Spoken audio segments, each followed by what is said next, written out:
बढ़ती हुई ठंड के कारण पक्षियों का अपने घरों को गर्म रखना बहुत जरूरी था। चिड़िया और उसकी बेटी गुड़िया घने जंगल से सूखी लकड़ियाँ इकट्ठी कर रही थी। मम्मा चिड़िया अपने कुल्हाड़े से लकड़ियाँ काटती और उसकी बेटी गुड़िया वो कटी हुई लकड़ियाँ इकट्ठी करके गठरी बना रही थी।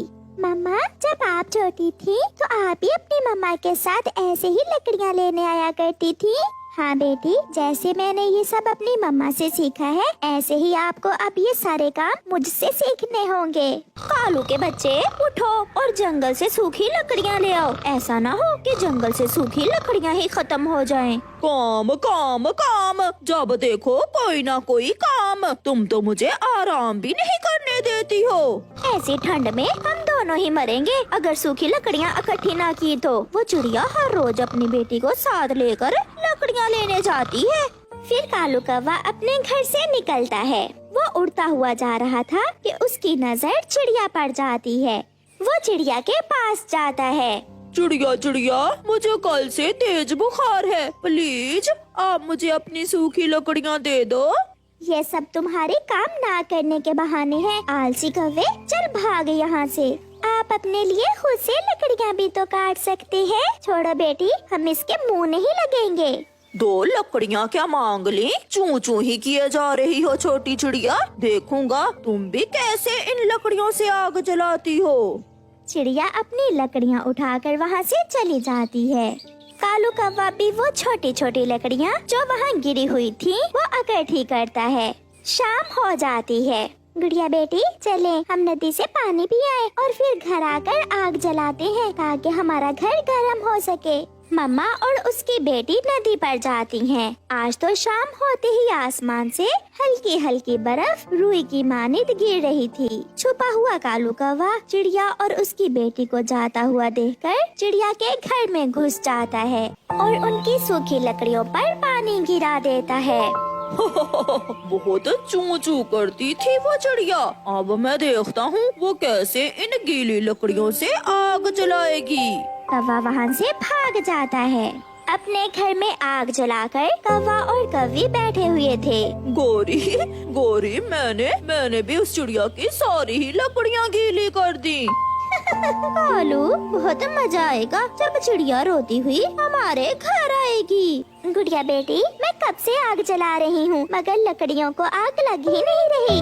मम्मा, मगर हमारी लकड़ियाँ तो सूखी हुई थी, फिर इन लकड़ियों को आग क्यों नहीं लग रही? मुझे लगता है हमें इन लकड़ियों को आग लगाने के लिए कुछ छोटी लकड़ियों की जरूरत होगी। मैं अभी अपने पड़ोसी से कुछ छोटी और सूखी लकड़ियाँ मांग कर लाती हूँ। चिड़िया कबूतर के पास जाती है। कबूतर भैया, मुझे कुछ छोटी लकड़ियाँ दे दो। मेरी लकड़ियाँ बड़ी हैं, शायद गीली भी, उनको आग नहीं लग रही। मेरी बेटी को ठंड लग रही है। चिड़िया बहन, मेरे पास तो लकड़ियाँ नहीं है, मेरे पास तो हीटर है घर में। चिड़िया वहाँ से चली जाती है। चिड़िया कौवे के पास जाती है। कौवे, क्या तुम्हारे पास कुछ छोटी और सूखी लकड़ियाँ हैं? चलो चलो भाग यहाँ से, बड़ी आई लकड़ियाँ लेने वाली। मैंने कहा था ना कि तुम भी उन लकड़ियों से आग नहीं जला सकोगी। चिड़िया रोती हुई वापस घर जा रही थी कि उसे कोई आवाज सुनाई देती है। चिड़िया चिड़िया, रुको रुको चिड़िया। चिड़िया रुक जाती है।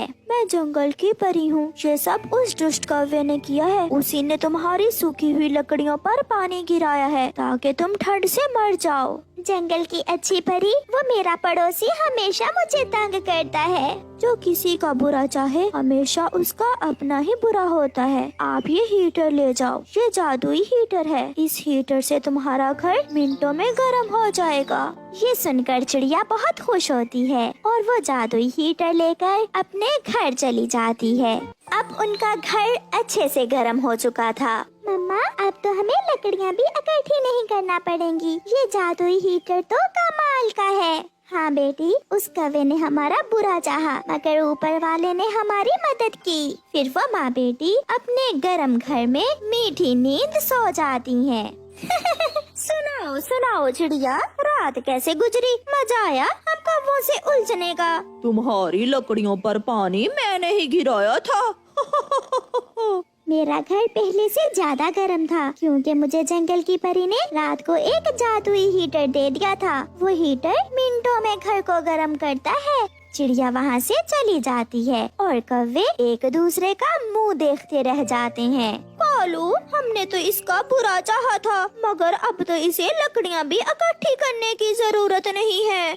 लूंगा, आज रात जंगल की परी से मैं भी जादुई हीटर लूंगा। फिर रात होते ही कालू कौवा अपने घर मौजूद लकड़ियों पर खुद ही पानी गिरा देता है। कालू, ऐसा ना हो कि वो जंगल की परी हमें जादुई हीटर दे ही ना और हम ठंड से मर जाएं। देगी, जरूर देगी। फिर कालू कौवा अपने घर से निकलता है।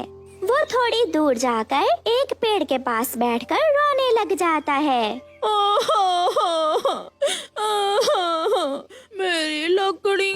मेरी लकड़ियाँ गीली हो गई हैं। मैं मर जाऊंगा। मैं और मेरी पत्नी मर जाएंगे ठंड से। कोई मेरी मदद करे। ये सुनकर जंगल की परी वहाँ आ जाती है। कौवे, मैंने सब सुन लिया है। क्या तुम भी एक अच्छे पक्षी हो?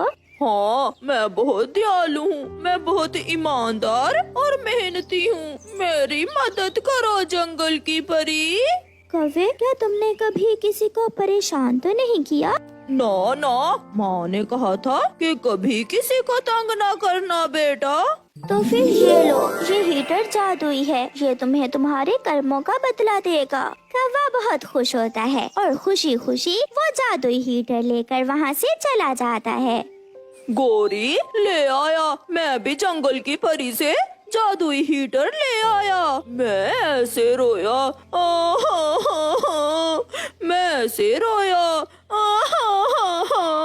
मैंने अच्छे से नाटक किया और उस परी ने मुझे भी ये जादुई हीटर दे दिया। कालू जी, अब जल्दी से इसे चलाओ। फिर कालू उस हीटर के बटन को ऑन करता है, मगर उस हीटर में से तो ठंडी हवा आने लगती है। ये क्या गोरी, ये हीटर तो ठंडी हवा दे रहा है। कालू, इस हीटर को जल्दी से बंद कर दो। मैं मर जाऊंगी, बहुत ठंडी हवा है। मैं जादुई हीटर जरूर हूँ, मगर कौवा याद रखना, मैं बुरे पक्षियों की मदद नहीं करता। तुम बुरे हो, आलसी हो और हमेशा दूसरों को तंग करते हो। फिर कौवा और कौवी सारी रात ठंड में मरते रहते हैं और वो कांप कांप कर रात गुजारते हैं, क्योंकि उन्होंने तो अपनी लकड़ियाँ भी गीली कर ली थी। प्यारे दोस्तों, इस कहानी को लाइक करना बिल्कुल मत भूलना।